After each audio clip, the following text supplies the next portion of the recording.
Good evening, everyone.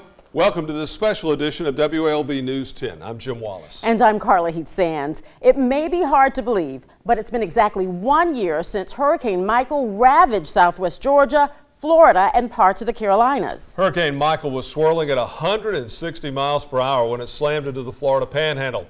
That's a Category 5 hurricane on the Saffir-Simpson hurricane wind scale. Michael was one of the worst recorded storms in modern history. It's one of only 4 Category 5 hurricanes on record to ever hit the U.S. mainland.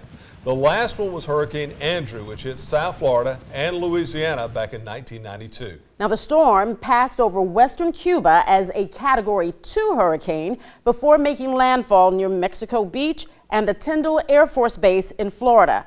It resulted in 16 deaths and $25 billion in damage in the U.S. Now, over the next hour, we're going to look back at that devastation Hurricane Michael left across southwest Georgia. It looked like God had stuck his arm out and just swung it across a forest of trees and just laid them all down. And highlight the lessons that we learned from the storm. You will hear inspiring stories of hope that emerged through the destruction. Even in the midst of tragedies, there are good things that come out of that situation. As strangers came together to help their neighbors in need. For the WALB First Alert Weather Team, Hurricane Michael was a storm that they will never forget. Now looking back, they say the experience was a defining moment in their careers. In the days leading up to Hurricane Michael's landfall, WALB News 10's First Alert Weather Team knew southwest Georgia was in for a massive weather event. It was coming through southwest Georgia. And again, I think the only thing that we weren't sure about was how strong it was. Problem with this storm in itself, it was so massive and it was moving very fast. 2 days out, the First Alert Weather Team was sending out the warning. This is borderline Category 5. While also preparing for coverage during the hurricane. We strategized what we were going to do and to keep our viewers safe at home. The weather team used every platform to pass along the National Hurricane Center's forecast and warn what people had to do to protect their lives. When you see terms like catastrophic damage, there will be a loss of life, then you want to make sure that people are aware of what to expect and that they are prepared. The weather team says most South Georgians heeded the warnings, but some disagreed. We did get phone calls into the newsroom 2 days prior to the storm saying, you know, why are you all, using this language? This is just gonna be like another Irma. I still think there was a minority who believed that it wasn't going to be as bad as we had forecast. We are hearing what you're hearing outside. The winds are howling, the rain is coming down in sheets. But the hurricane forecast was chillingly correct. Michael hit the Panhandle as a Category 5 and roared into South Georgia at least a Category 3. Power losses prevented reliable information. We never got an accurate reading of the wind speeds in Albany. And I don't think we got accurate wind speed readings almost across most of southwest Georgia. Yolanda, Chris, and Bradford stayed on the air most of the day and the night as Hurricane Michael roared through South Georgia. Now here at our Channel 10 studio, when it hit, the roof tiles above us were shaking and slamming back and forth, made a deafening roar inside the studio. These lights were swaying back and forth. There was a lot of dust, but our meteorologists stayed on the air even as their own safety was in question. More debris was coming down. We also had a water leak toward the green screen eventually. So it was scary in here because we didn't know. It was frightening in here to keep hearing the shingles on the roof up and down and persistently, and you heard the wind outside. The rain was just really pounding away at the building, but we are here to make sure that viewers are safe. The weather team broadcast throughout the day, night, and into the next day before leaving the Weather Center for their first look at what Hurricane Michael left. I had never seen anything like it. Trees were down, power lines down everywhere, power poles snapped. I couldn't believe what I was seeing as I drove home. Over the next few days, many viewers meeting our weather team would thank them for their coverage, saying it saved lives. People would hug you, and that probably happened for you too. So they were, a lot of people were very thankful for our coverage and just preparing them for what was about to come. They were just grateful that we gave them a lead warning and that we kept them abreast of what was happening during the entirety of the storm moving across South Georgia. Hurricane Michael was a determining event for WALB News 10 and the weather team. One event that points out why their training and expertise is vital to South Georgia. Our meteorologists say these are the lessons learned from Hurricane Michael. Prepare. Have emergency supplies ready ahead of time. Now, that includes a NOAA weather radio. Plan. Make an emergency plan. Make sure your family knows what that plan is. And sign up now for emergency alerts. Our First Alert weather team will send you alerts through our WALB First Alert Weather app. It is free in the App Store and it's simple to download. We'll let you know the moment any severe weather threatens our area. Southwest Georgia experienced an unprecedented catastrophe when Hurricane Michael hit. Now, in those moments of destruction, one precious life was taken in Southwest Georgia. Our Paige Dyer sat down with the Radney family, who says they still long for the little girl they lost. It's almost been a year since 11-year-old Sarah Radney passed away. To this day, Roy and Amber Radney say they're constantly reminded of Sarah. I try to keep Sarah in a good memory, you know. She's involved every day. She's there. She's involved. Yeah, I talk to her 50 times a day.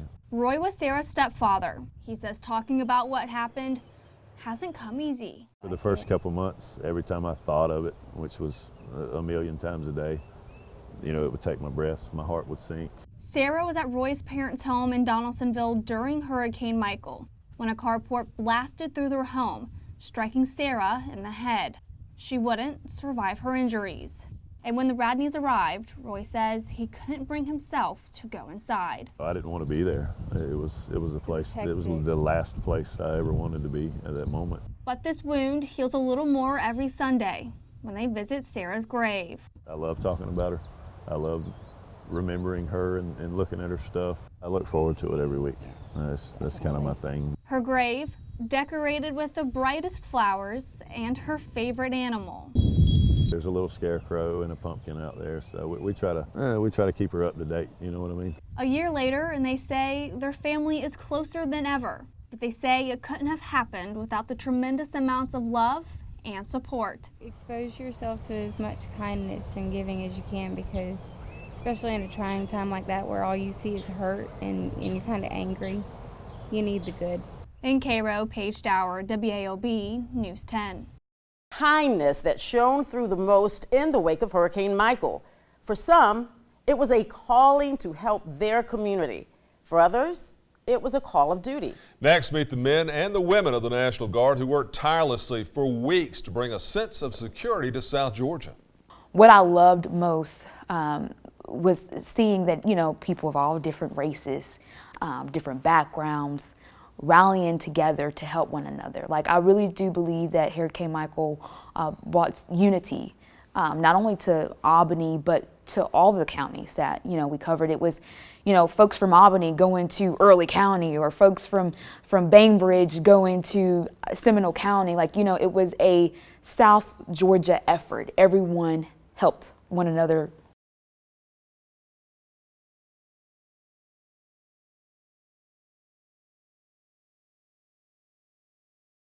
Welcome back to Hurricane Michael Through the Storm. As we take a look back at the devastation, we want to tell you about one group who saw it firsthand. The Camilla Fire Department says they literally had to cut pathways through their city. Their goal to get to people to make sure that no one was trapped in their homes. Chief Jamie Sullivan says his firefighters were prepared even though the intensity of Hurricane Michael came as a shock. He says the department was forced to stop response in the middle of the storm because the wind was so strong, saying it simply wasn't safe for crews to be out. Sullivan offered this important reminder for homeowners in the area.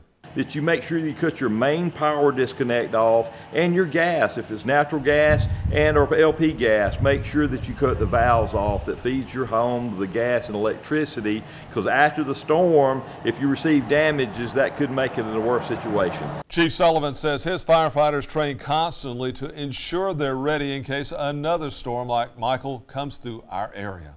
Well, arguably, one of the most terrifying aspects of making it through the storm was the loss of power, and with it, communications. The EMA Center in Mitchell County lost power, and when they turned to the emergency generators at the 911 center, ran into mechanical issues. Once those were fixed, the center was still limited on resources. E911 Director Randy Johnson says his telecommunicators were prepared, though. They used paper maps and handwritten notes to mark where damage reports were coming in for first responders. And of course, it's not like the real thing when it gets here, but it does give our telecommunicators some idea of what they may be expected to do when it actually gets here, or prior to it and afterward. Cable and cell phone services were out for days, leaving more than 400,000 seemingly isolated and in the dark. Some families say they were afraid. They took cover in basements with limited lighting. That's what happened to one WALB News 10 employee and her family. Liz Knight recalls hearing trees snapping and tumbling to the ground, not knowing what, if anything, was left of her home or property. She says it was a familiar voice on the radio that brought her comfort through the storm. We started going station by station to see if we could find any information out there, and we found Robert Heidrich. It was very comforting, you know, to hear a voice that you knew tell you this is where the storm is, this is what you need to do, this is how much longer you need to wait. You may recognize that name. Robert Heidrich is one of our former sports directors. He now works for the Governor's Office for Highway Safety. During the storm, he helped the Georgia News Network relay vital information to South Georgians about Hurricane Michael. Heidrich was one of many good Samaritans who took the call to help his community. Georgia Air National Guardsmen say they saw South Georgia hospitality shine through in the days following the storm. They sent airmen to Seminole and Miller counties to clear roads and pass out supplies. That mission ended up being a life-saving event for at least one man. But as our Emily Forrester reports, if you ask them, it's just their job. That's just part of our job. That's why we're here. It's just what we do. Service before self. It's a core value for the Air Force, and Georgia Air National Guardsmen proved it 1 year ago. Just driving in, it looked like a desolate ghost town. The Air National Guard sent several groups of airmen to southwest Georgia in the days following Hurricane Michael. It looked like God had stuck his arm out and just swung it across a forest of trees and just laid them all down. One group went to Seminole County to clear roads. Another coordinated a system to pass out supplies like water, food, and tarps in Miller County. Tech Sergeants Lauren Swanson, Eric Glass, and Anthony McConnell served in Colquitt. We didn't have a loading dock, so we had to do it all by hand, and we offloaded more than 3 million pounds of food, water, MREs, tarps. If you end up needing one, just come on back. But their work went beyond the physical act of passing out those necessities. We had a couple people, not even gender specific, but come through the line and just break down. They served as a shoulder to cry on for people who had lost virtually everything in one fell swoop.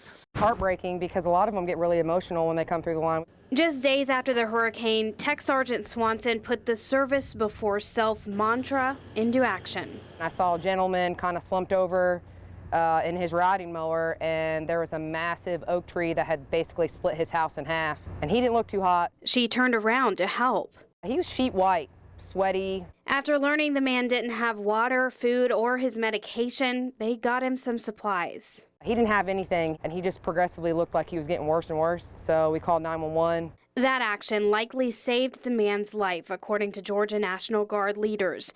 Swanson, though, doesn't think she did anything any other airman wouldn't have done. It was good to know that we got him to the hospital to get him some care that he needed. While that story stands out in her mind, the memories of how people in Colquitt reacted to the airmen's help have stuck with each guardsman. They say people who had just been hit by a hurricane were helping them, cooking for them, and even doing their laundry. It was very humbling. The response was just overwhelming joy. All for these guardsmen who were just doing their job in southwest Georgia's time of need. To see these people that we're down there helping, we're giving them water, we're giving them food to turn around and help us, it's just very humbling. Emily Forrester, WALB News 10. Thousands of linemen flooded our area to restore power after the storm. Straight ahead, hear from those who were the first in line to help. I tell you, when you see a community come together when something like this happens, it really shows you the people that you're living around and near and with.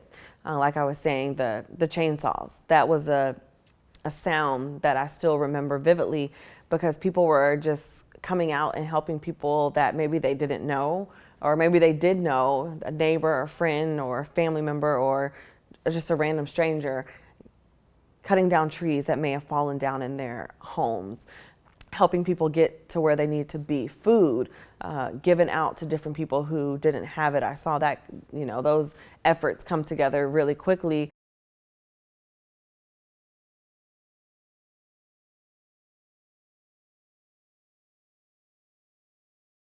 Welcome back to Hurricane Michael Through the Storm. Moments after Hurricane Michael devastated Mitchell County, linemen hit the pavement, working around trees, down power lines, and crumbled buildings. Hundreds of linemen and volunteers poured into South Georgia to help in the recovery. This is our area where we stock donations that come from the community. Not only from our community, but we get donations from all over Georgia. Anything from toothbrushes, toothpaste, to chapstick, sunscreen, bug spray. Little things to me, they mean a lot. You get down little stuff like toothpaste and toothbrush, it just means a lot. Being able to get up in the morning, brush your teeth, and take what kind of shower you can. One thing that's amazed me is every night I come in and see the community. People come, from everywhere from young age to older, just here working, just helping. Most of them that you talk to, they were without power. We've had some tremendous support from the community. A lot of volunteers are coming out every morning before 5 a.m. and they're just proud to be able to do what they can to keep these guys fed. I think that all of the volunteers that have been involved in this can feel very good about the fact that we've been able to bring a little bit of joy into lives of the linemen that have made this sacrifice to be here in Mitchell and Baker and Worth and Daugherty County during this storm restoration. It's just who we are, and it makes us feel like we're giving back to our community to be able to support these linemen. The Albany chain gang helped hundreds across South Georgia clear through wreckage after the storm, and they say there's still more work to be done.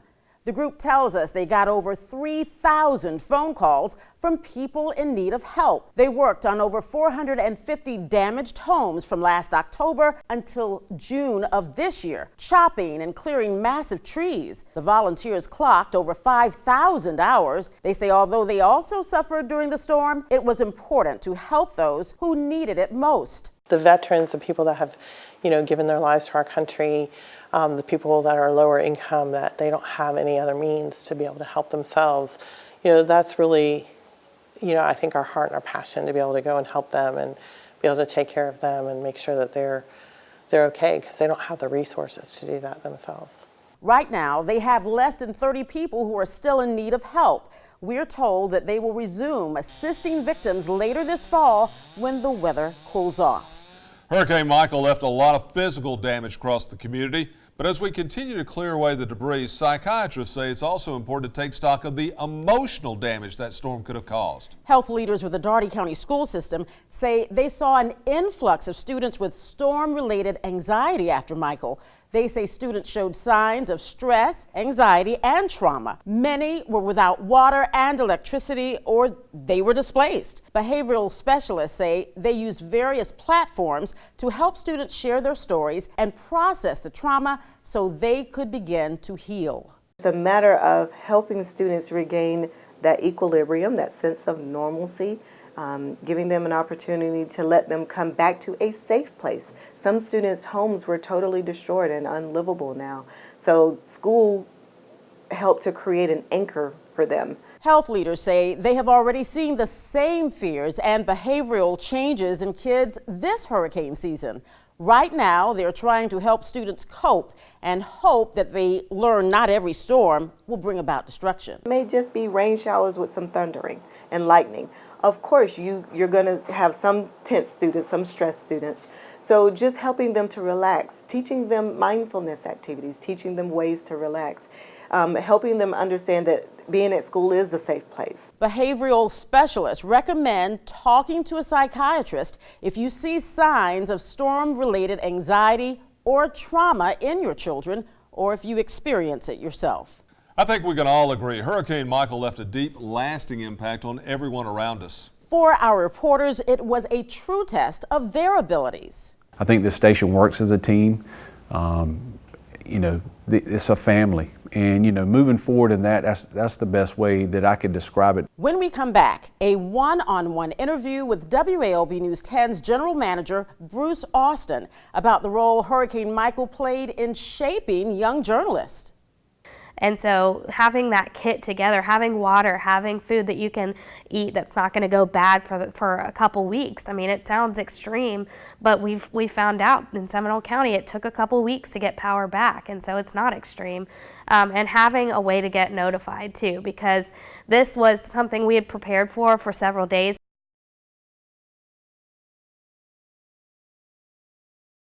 Welcome back to Hurricane Michael Through the Storm. The National Weather Service is the government agency in charge of forecasting weather for the United States. They tracked Michael from when it initially formed to when it finally fell apart. Mark Wool is the warning coordination meteorologist for their Tallahassee field office, which serves most of southwest Georgia. He calls Hurricane Michael an unprecedented event. He also tells us the biggest lesson their office learned was the need to have better communication, especially with senior citizens. Making sure people understand that, look, we're going to have the most likely forecast out there, but you have to focus on and prepare for what we call the, quote, reasonable worst case scenario, because Michael was the worst case scenario. Wool says one of the most important factors is preparing ahead of time. That includes packing that emergency supply kit so you can evacuate at a moment's notice. These are the 15 basic supplies the American Red Cross says you should pack. Water, 1 gallon per person per day. You need to have a 3-day supply for an evacuation and a 2-week supply for home. Food, non-perishable items like peanut butter and canned meat. It's the same amount as water, a 3-day supply for an evacuation and 2-week supply for home. Pack flashlights and batteries. Always pack extra batteries. A battery-powered or a hand-cranked radio. The Red Cross recommends the NOAA weather radio. Deluxe Family First Aid Kit, at least a 7-day supply of medications and medical items. Sanitation and personal hygiene items, including toilet paper, trash bags, and sanitizer. An emergency blanket. You'll want one of those for each member of your family. A multi-purpose tool. Cell phones with chargers. They could be a track phone you keep in the pack or an extra charger for your smartphone. Extra cash. Maps of the area, family and emergency contact information, which should include the phone numbers and addresses, and copies of any personal documents. That includes a list of any medication or pertinent medical information, proof of your address, your passports, birth certificates, insurance policies, and the lease or deed to your home. It's also important to remember to pack for your pets. We broke down the items you should include for them over on our website. Just look for the Hurricane Michael tab at the top of the page at WALB.com. Here at WALB, we juggle preparing for severe weather in our personal lives while ensuring our viewers get the information they need. Our general manager, Bruce Austin, says it's that balance that tested the WALB News 10 team. Our Bobby Portavant sat down with him to look back at the storm that created such historic havoc for so many in the South. We knew, this wasn't the time really to just, relax, but to stay on guard and to make sure everybody truly were safe out wherever they were. WALB News 10's General Manager Bruce Austin recounts how the station pulled together during Hurricane Michael. He says surviving disasters like Michael, you learn a few things about technology and how it's a very fragile connection between us and the outside world. I'll tell you, the first thing you learned in a hurricane is that cell towers don't work. Communication is of utmost importance in our business. What we did find is that a broadcast TV station is extremely important today, and in my mind, it will be important for years to come. He remembers the WALB News 10 team that tirelessly and through Michael's fury provided storm coverage through direct contact with first responders and many others. One of the things that I really saw out of the MMJs especially is how quick they grew up.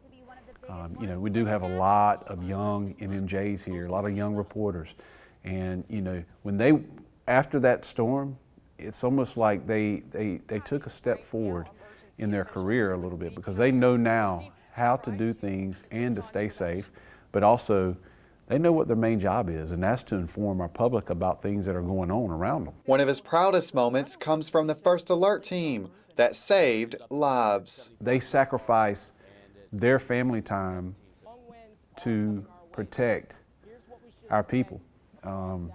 So to me, they are first responders, our meteorologists, hands down. They warn people, they save people's lives. So when I look back and reflect on the performance of these guys, there's no way I can feel like we did anything incorrectly. I think this station works as a team. You know, it's a family. And, you know, moving forward in that's the best way that I could describe it, is that we're moving forward as a family here. We're not an individual system. In Albany, Bobby Portavant, WALB News 10. Bruce Austin officially took over as the general manager January 1st. Before that, he was WALB's general sales manager. Understanding the true cost of the storm will take years to fully grasp. Straight ahead, the devastating blow Hurricane Michael caused to the agriculture industry, and the delay many farmers say cost them even more. Farmers are all built on faith. Everything they do, because of the economics of what the American farm is built on faith. So to have something like this come along is, you know, devastating. There was no doubt about it. They lost everything they had in the fields because of Hurricane Michael.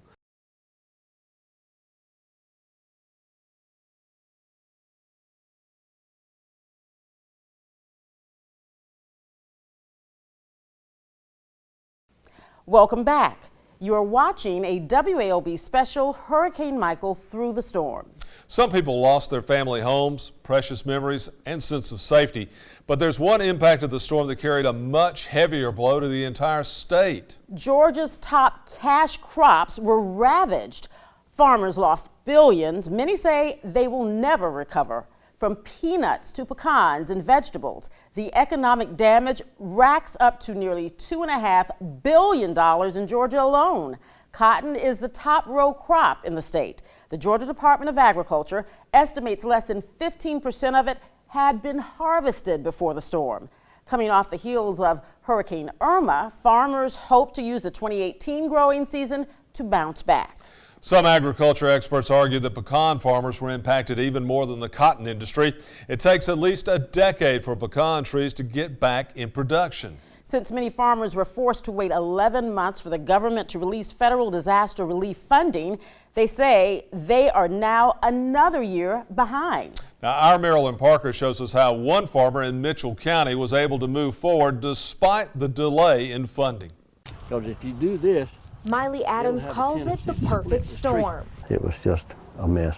His farm faced Hurricane Michael's fierce wind speeds whipping through his crops in Mitchell County. And all that canopy on the trees and all, it just caught the whole tree. It would bring it over and just bring it down. Clearing out his 600 acres of cotton, reducing valuable pounds of pecan to useless pieces. Probably the most devastating storm I've ever been in. Many farmers grew desperate for government disaster relief. It's getting a little bit precarious. The younger farmers, they need some help. We all need some help. 1 year later, he's restored 4,000 young pecan trees on his land. Most of these older trees were anywhere from 25 to about 75 years old. And so that's a lot of history that's gone. He says stories of triumph will come from what's planted here today. We're starting with new trees, new varieties, and of course that's the name of the game anyway. Plants with higher production value and resistance to diseases, he says, will make all the difference. Even in the midst of tragedies, there are good things that come out of that situation. In Mitchell County, Marilyn Parker, WALB News 10. Roughly 80 counties across the state are eligible for federal relief funds. Applications opened last month for Wildfire and Hurricane Indemnity Program Plus. It's more commonly referred to as WIP Plus. Details on how you can apply are posted in this story on our website. Look for that under the Hurricane Michael tab at the top of the homepage at WALB.com. Don't go anywhere. We've got a deeper look at what changes emergency agencies enacted in the aftermath of Hurricane Michael. There's no amount of planning that fixes losing everything. But what you can do is figure out what the best available workarounds might look like. That's Jenna Chang, an EMA specialist for Dougherty County. She walks us through how Michael shaped their emergency response plans and the crucial lesson they learned from the storm. The community support, rallying around each other for those highest impacted by the storm. You've got to really see the humanity aspect of South Georgia and the people coming together and helping one another, physically, emotionally, and I think that's one of the most rewarding things is seeing after tragedy, people coming together in your own community and helping one another.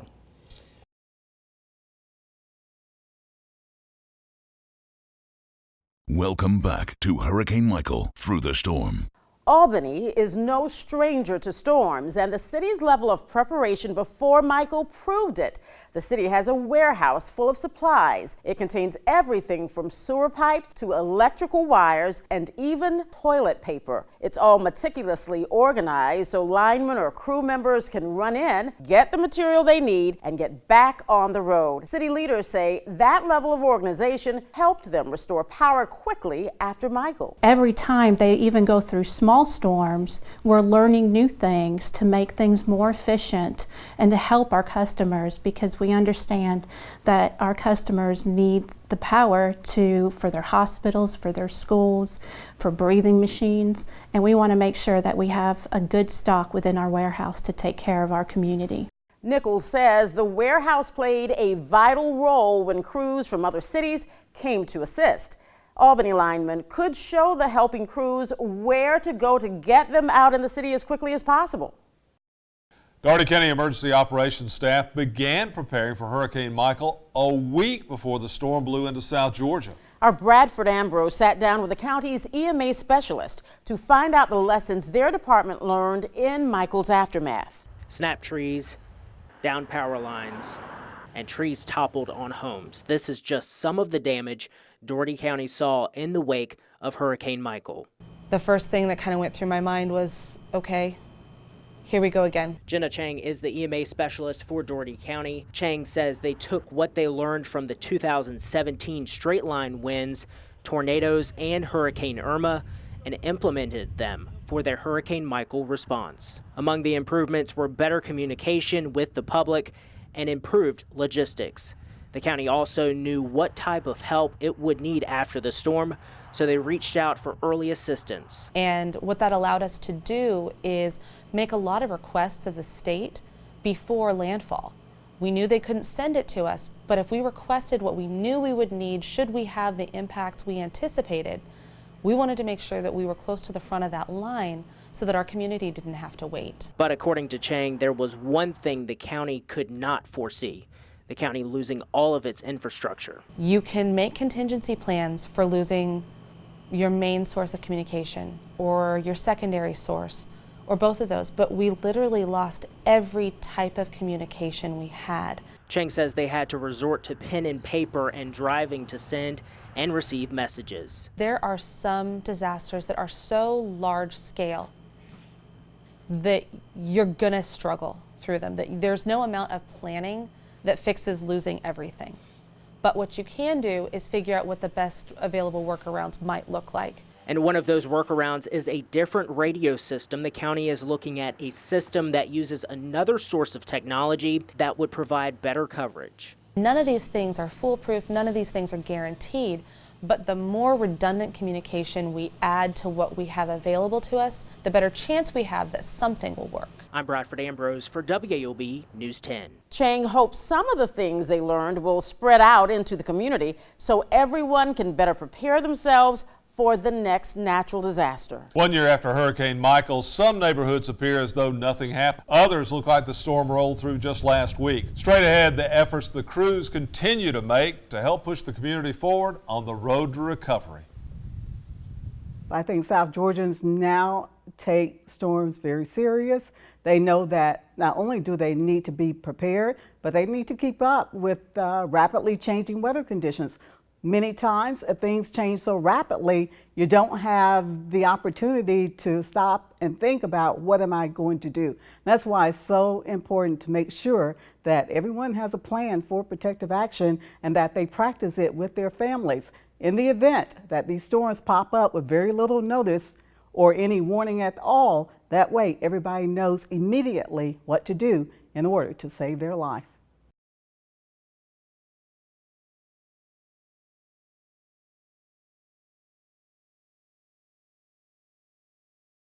Welcome back to Hurricane Michael Through the Storm.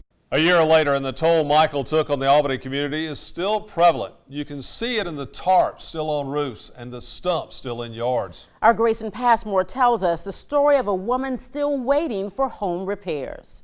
It's where I met my husband at Georgia. He and I both went to Georgia. Pictures of Jimmy Matthews, like the portrait here, hang throughout Dee Matthews' house. I met my husband, Jimmy, and that was Katie bar the door. It was love at first sight, I guess. He had beautiful blue eyes. Dee lost Jimmy 7 years ago to Parkinson's disease. Memories of their life together are framed throughout her house. There's no doubt Dee loved Jimmy, and it's also evident of her love of something else. The Dan McGill, our famous tennis coach. The photos of her, Jimmy, And then the one of Coach Dooley and Eric. and their beloved school But I've got missing several that go over there. were almost lost forever last year.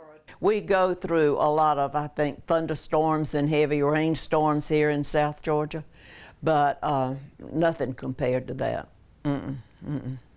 Matthews' house looks as if Hurricane Michael just passed it by. But 1 year later, and there's a rather large problem still sitting in her yard. These huge tree stumps. But that's what I'm waiting for now, is to get my insurance coverage to get those trees out of my yard. Matthews' home lost a few shutters, her pictures came down, and 2 trees were uprooted. A stump in the front yard and back serve as reminders still. And so there have been lots of people that had a lot more damage than I did. So I guess basically I'm on the bottom of the list, which is fine. Matthews has spent the past 365 days thanking God he left her home as unscathed as it was. And she's been thanking her Albany neighbors for their help after the storm. I think this community is just wonderful doing that. When the need show comes, we show. And it was great. Now, after a year of construction and rebuilding, the memories are going back up on the wall. We had some beautiful autograph pictures that we wanted to save for our grandchildren, you know, because they're dog fans too. In Albany, Grayson Passmore, WALB News 10. Matthews and others like her just have to wait until insurance comes through and until construction companies are no longer backed up. In Bainbridge, a joint government office is working to get rid of homes that serve as reminders of Michael. There are several abandoned homes like this one throughout Decatur County. Someone lived here at the time of the storm but was forced to move. A fallen tree made it unlivable. The Bainbridge Decatur County Marshal's Office wants to clean up those eyesores. They either get homeowners to demolish the buildings or let the local fire departments use them to train the firefighters. You have investors that'll come in and they want to build houses, or people that, you know, want to move to our neighborhoods, and nobody wants to move to a neighborhood when you're going to live next door to this, or nobody wants to be the renter that lives next door and have to see or view that every day that they drive by. The department has gotten rid of nearly 10 homes so far this year that were either damaged during the storm or were dilapidated. Mock says his office has another 9 or 10 more homes on schedule to take care of in the next few months. I think we can all agree that we hope South Georgia and the rest of the country never have to experience another storm like Hurricane Michael. Absolutely. Now we have all of these stories and many more, as well as helpful tips on how you can prepare for natural disasters over on our website, WALB.com, and at the WALB News 10 app. Thank you so much for watching. Have a good night. Thank you for watching WALB News 10's Hurricane Michael Through the Storm.